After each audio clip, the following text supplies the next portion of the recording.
Assalamualaikum warahmatullahi wabarakatuh. Bismillah, alhamdulillah, la haula wa la quwata illa billah. Allahumma sholli ala sayyidina Muhammadin wa ala alihi wa sahbihi ajma'in amma ba'du.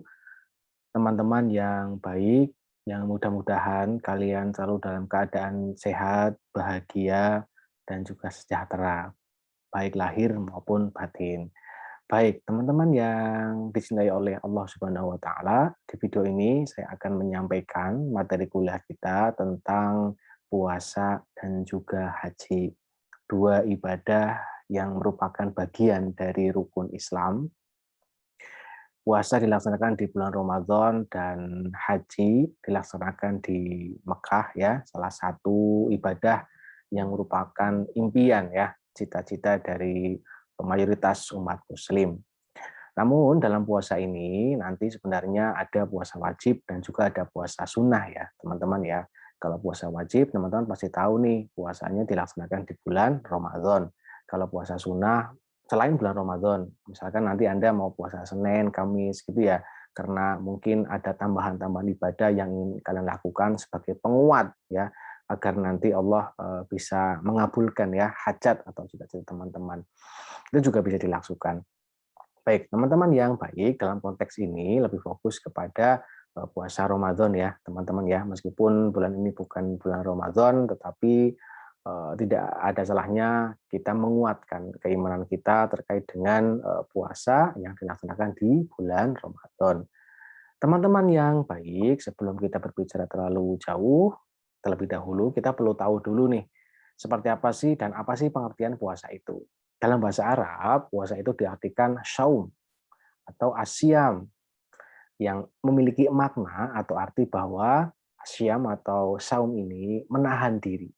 Menahan diri dari apa? Dari segala sesuatu, baik dalam bentuk perkataan maupun perbuatan. Yang tentunya ini bisa membatalkan puasa kita. Jadi makna dasarnya adalah menahan diri. Nah, kalau menahan diri berarti secara psikologis ya kan, itu mengandung makna edukatif, edukasi, mendidik kita sebagai umat muslim yang melaksanakan puasa. Sehingga meskipun terkadang ya banyak di antara kita yang merasakan bahwa puasa itu merepotkan, puasa itu menyulitkan ya, puasa itu menyakitkan. Nah, tetapi puasa itu bukan diartikan sebagai penghukuman ya karena rasa sakit itu ya, bukan. Menahan diri artinya apa? Ini lebih kepada pendidikan kepada diri kita sendiri. Nah, outputnya nanti karena memiliki sifat pendidikan, maka outputnya atau tujuan akhirnya tentunya akan baik. Nah, sehingga puasa sebenarnya tidak hanya menahan diri dari hal-hal yang membatalkan puasa juga nih, tetapi juga menahan diri dari hal-hal yang dapat mengurangi pahala atau value nilai dari puasa itu sendiri. Karena ada beberapa perilaku-perilaku, sikap-sikap atau perbuatan-perbuatan yang nantinya bisa mengurangi pahala puasa. Memang pahala dosa itu urusan Allah Subhanahu wa taala gitu ya. Tetapi sebagai manusia kita perlu berikhtiar nih. Jangan sampai ibadah yang kita lakukan, salah satunya adalah puasa, itu kita laksanakan hanya formalitas saja. Itu hanya apa ya namanya, nanti ujung-ujungnya kita hanya dapat ya hanya dapat lapar saja gitu loh, tapi tidak mendapatkan pahala. Nah, ternyata ada nih banyak hal-hal yang dapat merusak pahala puasa. Seperti diantaranya adalah berkata bohong, ya kan, menggunjing orang lain, ya menyakiti perasaan orang lain dan sebagainya dan sebagainya. Itu juga nanti bisa mengurangi pahala puasa. Jadi menahan diri itu bukan menahan diri dari makan dan minum gitu ya di saat siang hari gitu. Bukan hanya itu saja, tetapi selama puasa kita dilatih ya kan untuk menahan diri dari perbuatan-perbuatan yang sekecil apapun yang sebenarnya itu tidak membatalkan puasa gitu, tetapi merusak pahala puasa kita. Dan itu tidak boleh dilakukan ya, agar nanti kita nggak sia-sia puasa kita. Nah, kira-kira seperti itu ya teman-teman ya.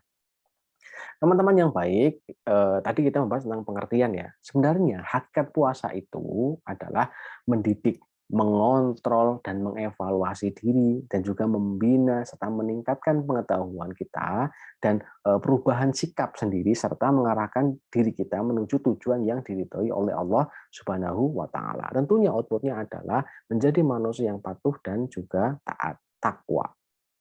Ya kan, kalau dalam Al-Qur'an ini kan dijelaskan ya bahwasanya orang yang berpuasa itu ya kan nanti ujungnya adalah apa? Bertakwa.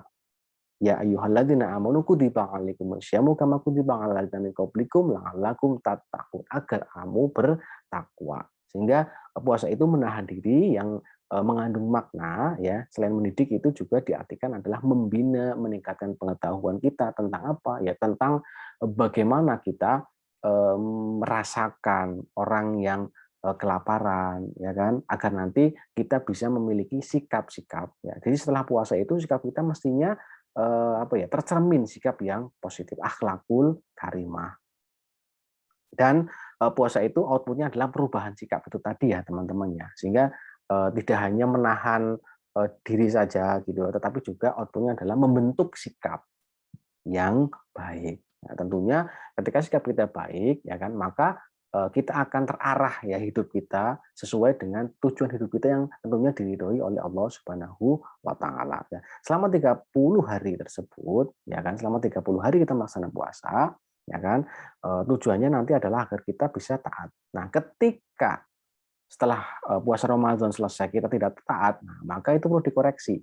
Jangan-jangan puasa kita hanya formalitas saja, gitu kira-kira teman-teman. Nah, karena tujuan puasa itu ya kan memang diwajibkan nih bagi setiap muslim ya yang sudah mukallaf nih ya, yang sudah akil balik, yang sudah diberi beban kewajiban untuk berpuasa. Nah, karena ibadah puasa ini merupakan salah satu dari rukun Islam yang 5 itu tadi. Ya kan kemarin kita sudah bahas tentang sholat, ya kan, kemudian zakat, ini kita puasa, gitu ya. Yang pertama adalah syahadat tentunya ya rukun Islam itu. Ini merupakan puasa yang ibadah yang wajib.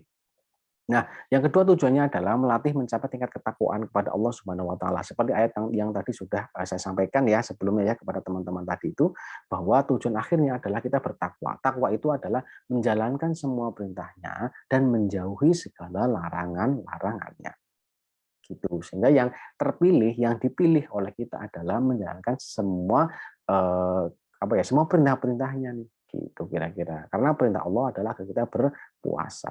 Oke, itu teman-teman tujuan dari puasa. Lalu apa sih manfaat puasa? Ada bagi rohani dan juga bagi kesehatan. Teman-teman yang baik, manfaat puasa bagi rohani tentunya adalah melatih kita agar jujur ya kan, disiplin ya kan, ulet, sabar. Ya, kenapa? Ya karena kita selama puasa itu kan harus berkata yang baik, harus jujur, tidak boleh berbohong kan gitu kan. Kemudian sabar, tentunya kita harus sabar menunggu azan maghrib misalkan ya. Ulet gigih untuk apa? Ya untuk kita memaksimalkan diri kita selama berpuasa itu melakukan ibadah-ibadah yang dapat meningkatkan pahala puasa kita. Nah, kemudian manfaatnya bisa memupuk dan melatih rasa kepedulian dan perhatian kita kepada sesama, ya kan, agar kita betul-betul merasakan, berempati bagaimana perasaan orang atau keadaan orang yang kelaparan. Nah, disitulah kita dilatih. Kemudian mudah-mudahan juga manfaat puasa ini diampuni dosa-dosa kita yang telah lalu. Tapi ketika kita puasanya betul-betul sungguh-sungguh loh ya, bukan hanya formalitas saja nih ya kan. Kemudian meningkatkan rasa syukur terhadap banyak nikmat yang telah Allah Subhanahu wa taala berikan kepada kita. Kok bisa? Ya jelas. Kenapa? Ketika kita mampu merasakan nih ya kan, merasakan bagaimana orang yang kelaparan itu, maka kita tentunya hati kita akan terlatih untuk bersyukur. Karena apa? Karena Allah telah melebihkan nih nikmat kalian yang telah melaksanakan puasa dibandingkan dengan yang lainnya yang mungkin sebelumnya dia merasa kelaparan, kekurangan dan sebagainya. Yang terakhir adalah melatih diri kita untuk menyimbangkan urusan dunia dan akhirat. Nah, selama berpuasa itu kita diminta untuk fokus kepada akhirat kita. Gitu. Selama berapa ya? Selama 11 bulan nih kita ngurusi keduniawian, maka 30 hari itu kita digembleng untuk bisa fokus kepada hal-hal yang bersifat ukhrawi atau keakhiratan. Di sisi lain, puasa juga memberikan manfaat kepada kesehatan nih. Teman-teman pasti tahu ya, kalau secara kesehatan itu ternyata puasa itu bisa apa ya, membersihkan toksin-toksin dalam diri kita, dalam diri manusia. Sehingga tidak hanya sekedar ya mungkin secara umum itu orang yang berpuasa itu merasa apa ya, berpikir bahwa aduh nanti kita makannya telat nih, nanti kita akan sakit mah gitu misalnya. Ternyata tidak gitu loh.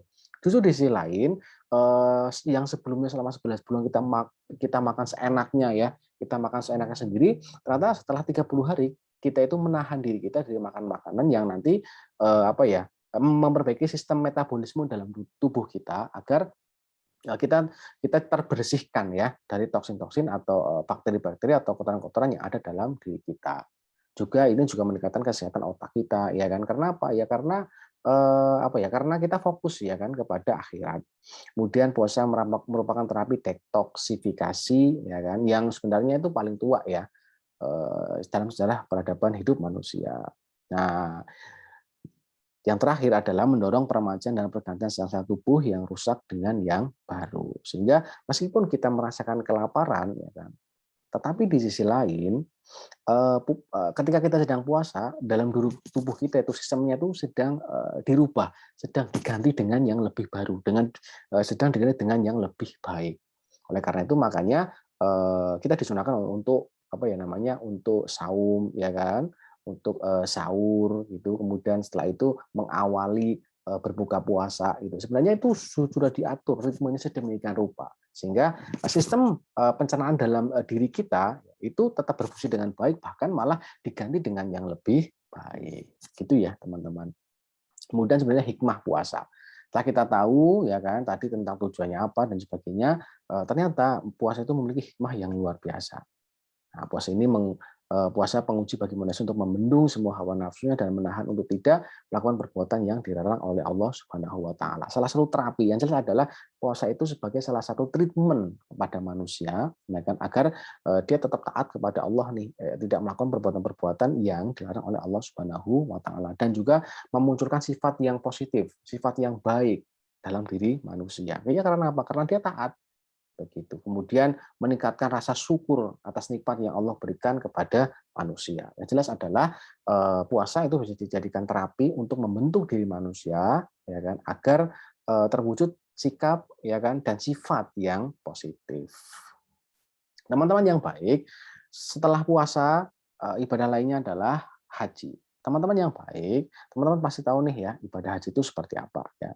Meskipun tidak semua orang itu bisa pergi haji, namun perlu teman-teman tahu bahwa haji itu merupakan salah satu ibadah yang diimpikan atau dicita-citakan oleh banyak umat muslim di dunia. Nah, ibadah haji itu merupakan ibadah mengunjungi Mekah untuk mengerjakan ibadah tawaf, sa'i, wukuf di Arafah. Nah, ini merupakan rukun dari ibadah haji ya.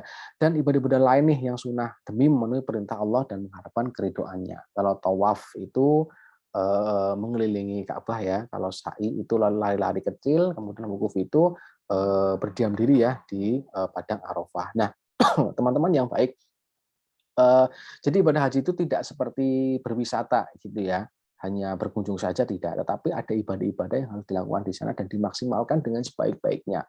Kenapa? Karena kita akan berkunjung ke rumah Allah. Nah, ini juga menurut Quraisy Shihab ya diartikan sebagai berkunjung ke suatu tempat untuk tujuan ibadah. Sehingga tujuannya ibadah dengan mengharapkan dan mengantarkan manusia kepada pengenalan jati diri, membersihkan dan mensucikan jiwa mereka. Nah, sehingga kita berkunjung ya kan, tapi tidak untuk berwisata gitu ya teman-teman ya, tapi untuk melakukan ibadah dengan ritual-ritual yang sudah disyaratkan dalam ibadah haji. Maka jangan heran ketika ibadah haji juga dikatakan ibadah yang penuh dengan perjuangan nih, penuh dengan perjuangan karena tidak hanya meluangkan harta saja gitu ya, tapi juga harus sehat secara badaniah. Maka di pertemuan sebelumnya saya telah menyampaikan bahwa haji itu merupakan ibadah badaniah gitu ya. Raga kita hadir di sana. Teman-teman yang baik, nah hakikat haji ini pada dasarnya adalah mujahadah. Artinya upaya yang sungguh-sungguh untuk memperoleh kesadaran atau musyahadah, penyaksian. Nah, ibadah yang sungguh-sungguh ini ya kan, itu kan bisa diartikan tadi seperti yang sudah saya sampaikan nih, kita harus menyiapkan uang ya, menabung uang untuk pergi ke haji, kemudian menyiapkan kesehatan kita, menyiapkan mental kita gitu kan itu penuh dengan perjuangan. Beda ketika kita sholat gitu ya, kita sholat itu tidak perlu kemana-mana, tidak perlu naik pesawat ya. Tapi ketika haji kita harus naik pesawat ke Mekah. Dan justru di sanalah banyak hal yang akan umat muslim temui ya, karena salah satunya adalah mereka akan berjumpa ya dengan rumah Allah. Maka jangan heran ketika banyak orang yang berangkat haji kemudian di sana menangis ya kan, bahagia karena dapat berkunjung ya ke rumah Allah Subhanahu wa taala dan memenuhi panggilan Allah. Nah, di sisi lain juga hakikatnya proses kegigihan seorang hamba menguji Baitullah sebagai sarana bertemu atau liqa dengan Tuhan. Ya kan sungguh-sungguh, kita harus sungguh-sungguh nih, ya harus sabar gitu. Apalagi kan ibadah haji itu tidak bisa ya kita daftar sekarang kemudian besok berangkat, ya kan, itulah penuh perjuangannya di situ. Tapi ketika kita sudah sampai sana, ya kan, menurut orang-orang yang sudah pernah ke sana mayoritas beliau mengatakan bahwa itu luar biasa dahsyatnya, bahagianya, senangnya, sampai masuk ke dalam hati yang paling dalam. Teman-teman yang baik, ibadah haji ini juga bisa dikatakan sebagai simbol kepulangan manusia kepada Tuhan ya, yang maha mutlak, maha absolut.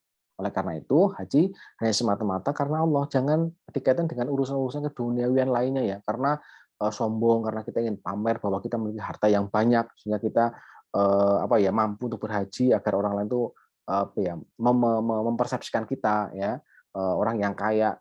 Karena ibadah haji itu membutuhkan biaya yang tidak sedikit ya. Nah, jangan sampai kita berpikiran seperti itu.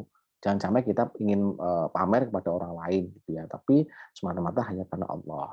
Oleh karena itu pakaian yang di sana itu pakaian kejujuran dan buang jauh-jauh sifat keangkuhan, kesombongan, kebanggaan ya, dan semua atribut label yang bisa melekat pada diri manusia. Beda dengan wisata. Kalau wisata itu mungkin teman-teman pergi ke wisata ya, Anda memakai pakaian yang bagus, yang mahal, yang branded ya. Tapi kalau di sana tuh tidak. Pakainya adalah apa? Kejujuran. Maka jangan heran ketika mungkin Anda dengar cerita-cerita dari orang-orang yang sudah pernah haji, ya kan? Tapi ada orang juga yang cerita sudah sampai haji, sudah sampai Mekah, tapi dia nggak merasakan apa-apa gitu ya. Bahkan ada juga yang sampai tidak bisa melihat Ka'bah gitu ya kan, karena katanya penuh dengan kedengkian, kesombongan dan sebagainya. Bahkan ada juga yang berkali-kali sudah pergi haji, namun dia tidak bisa merasakan chemistry seperti apa sih ibadah haji itu. Nah, oleh karena itu, pakaian yang kita kenakan yang adalah pakaian kejujuran. Maka di sana itu semua menggunakan baju putih. Tidak ada istilah kaya, miskin, ya kan, pejabat, rakyat, semua pakai baju putih.